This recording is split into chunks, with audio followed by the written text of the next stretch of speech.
হাতে মাত্র ৫ মিনিট সময় থাকলে এই রেসিপিটি তৈরি করা যায়।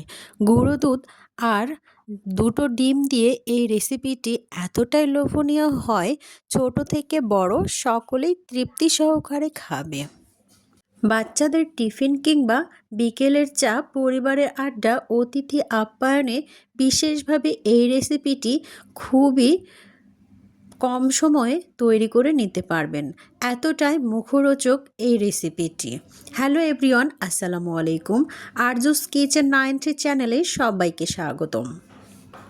আমি এই রেসিপিটি কি দিয়ে তৈরি করলাম সেটা আমি আপনাদের সঙ্গে শেয়ার করছি। চলুন একটা লাইক দিয়ে কথা না বাড়িয়ে শুরু করা যাক মূল ভিডিওটি। প্রথমে একটা বোল নিয়েছি আর বোলে আমি 2টো ডিম ভেঙে নেব।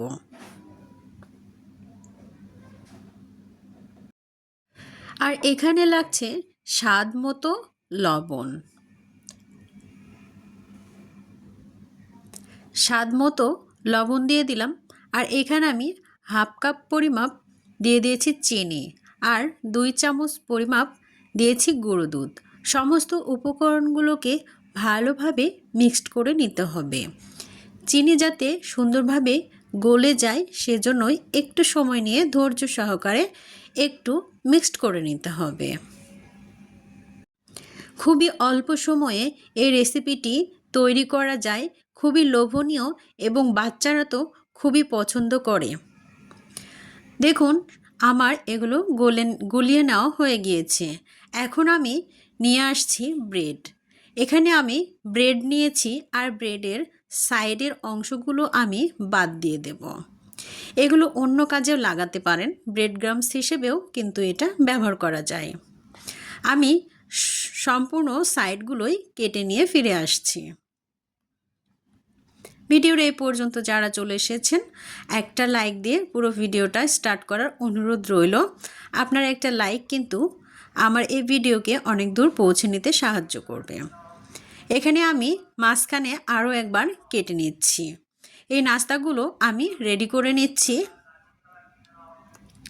এভাবেই আমি রেখে দেব, আর কিন্তু কাটবো না।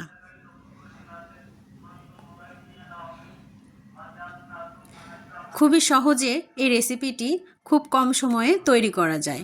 দেখুন আমি যে ডিম আর চিনির মিশ্রণ রেখেছিলাম সেটাতে আমি ডুবিয়ে দিচ্ছি। দুটো দুটো করে আমি এই নাস্তা রেসিপিটি একটু কিছুক্ষণ রেখে উঠিয়ে নেব। বেশিক্ষণ কিন্তু রাখা যাবে না, এটা গলে যাওয়ার সম্ভাবনা থাকে। কিছুক্ষণ রেখেই আপনাকে এটা উঠিয়ে নিতে হবে। সম্পূর্ণ রেসিপিগুলো আমার উঠিয়ে নেওয়া হয়ে গিয়েছে।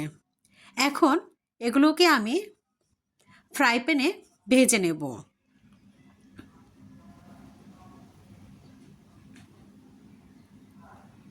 সবগুলো নাস্তা আমি এক এক করে রেডি করে নিয়েছি। চলুন আমরা এখন ফ্রাই প্যানে ভেজে নিই। আমি একটা চুলায় ফ্রাই প্যান বসিয়ে দিয়েছি, আর এখানে আপনারা বাটার ব্যবহার করতে পারেন, তবে আমি এখানে ঘি ব্যবহার করেছি। এই ঘিটা দিলে নাস্তার টেস্টটা আরও বেড়ে যায়। এখানে ঘি 1 চামচ পরিমাপ দিয়ে আমি একটু গরম করে নিয়ে ব্রেডগুলোকে এর উপরে দিয়ে ভালোভাবে ভেজে নেব।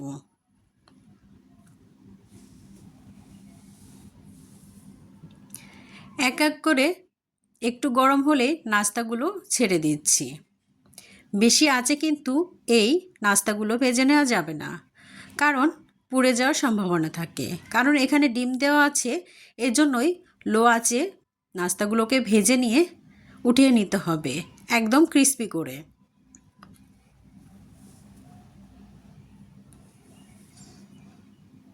এক পাশটা সরিয়ে আমি আরও একটা নাস্তা এখানে দিয়ে দিচ্ছি। দিয়ে ভালোভাবে উল্টে পাল্টে ভেজে নেব। কিভাবে ভেজে নিচ্ছি এটাও একটু মনোযোগ সহকারে দেখে নেবেন। চারপাশটাই কিন্তু আমি ভালোভাবে ভেজে নেব।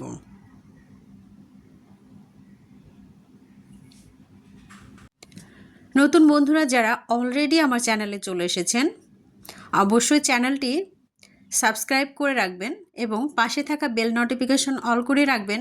তাহলে আমার নিত্য নতুন ইউনিক রেসিপিগুলো পৌঁছে যাবে সবার আগে আপনাদের কাছে। আর সময় সুযোগ বুঝে ভিডিওটি দেখে নিতে পারবেন। আর বেশি যদি ভালো লেগে থাকে অবশ্যই ফ্রেন্ডস অ্যান্ড ফ্যামিলির সঙ্গে শেয়ার করে দিতে পারেন। আমার একটা ফেসবুক পেজ আছে, অবশ্যই পেজটিও ফলো দিয়ে রাখবেন, তাহলে ওখানেও আমার ভিডিওগুলো দেখতে পারবেন।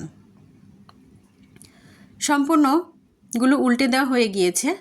আরও কিছুক্ষণ রেখে আমি চারপাশটায় ভেজে নেব। একটু সময় নিয়ে ধৈর্য সহকারে ভেজে নিতে হবে, তাহলে কিন্তু নাস্তাগুলো লোভনীয় এবং ক্রিস্পি হবে। বাইরে থেকে এরকম নাস্তা আমরা চড়া দামে কিনে নিয়ে আসি, কিন্তু ঘরে বসে যদি এরকম নাস্তা আমরা তৈরি করে বাচ্চাদের উপহার দিতে পারি তাহলে তো অনেক টাকাই বেঁচে যায়। দেখুন আমি চারপাশটায় ভালোভাবে ভেজে নিচ্ছি। হালকা আঁচেই কিন্তু এগুলোকে ক্রিস্পি করে ভেজে নিতে হবে। বেশি আঁচ দিলে কিন্তু এটা পুড়ে যাওয়ার সম্ভাবনা থাকে আর খেতেও কিন্তু বাজে লাগবে। আর সেজন্যই অল্প আঁচেই ভেজে নিয়ে এগুলোকে উঠিয়ে নিচ্ছি। দেখুন কতটা লোভনীয় এবং সুন্দর একটা কালারও চলে এসেছে। এক ব্যাচ আমার ভেজে নেওয়া হয়ে গিয়েছে, আরও একটা ব্যাচ আমি ভেজে নিচ্ছি সেম প্রসেসে। অল্প আঁচেই আবারও আমি আরও এক ব্যাচ উল্টে পাল্টে ভেজে নিচ্ছি। হালকা আঁচে ভালোভাবে চারপাশটাই ভেজে নেব। সম্পূর্ণটাই আমি উঠিয়ে নিচ্ছি। কেমন লাগছে আপনাদের কাছে আমার এই রেসিপিটি অবশ্যই কমেন্ট বক্সে জানাতে কিন্তু ভুলবেন না। আমার নাস্তাগুলো সম্পূর্ণ ভেজে নেওয়া হয়ে গিয়েছে। আমি এখানে 1 কাপ পরিমাপ গুঁড়ো দুধ দিয়েছি আর হাফ কাপ পরিমাপ চিনি। সমস্ত উপকরণগুলোকে ভালো করে মিক্সড করে নিয়ে আমি যে নাস্তাগুলো ভেজে রেখেছিলাম সেগুলো এখানে গড়িয়ে নিচ্ছি। দেখুন এভাবে গড়িয়ে নিলে স্বাদটা কিন্তু দ্বিগুণ হয় এবং দেখতেও কিন্তু লোভনীয় হয়, খেতেও কিন্তু ভালো লাগে। ঠিক এভাবে সবগুলো নাস্তায় আমি রেডি করে নিচ্ছি।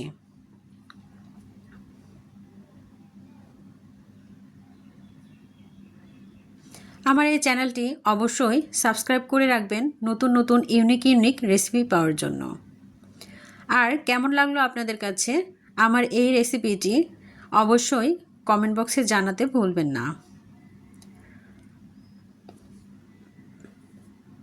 আমার সম্পূর্ণ নাস্তা রেডি হয়ে গিয়েছে, আমি পরিবেশন করে আপনাদের দেখিয়ে দিচ্ছি কতটা লোভনীয় হয়েছে এই রেসিপিগুলো। ঘরে যদি ব্রেড, গুঁড়ো দুধ আর ডিম থাকে তাহলে কিন্তু ঝটপট 5 মিনিটে এই নাস্তাগুলো তৈরি করে বাচ্চাদের টিফিনে কিন্তু দেয়া যায় খুবই সহজে।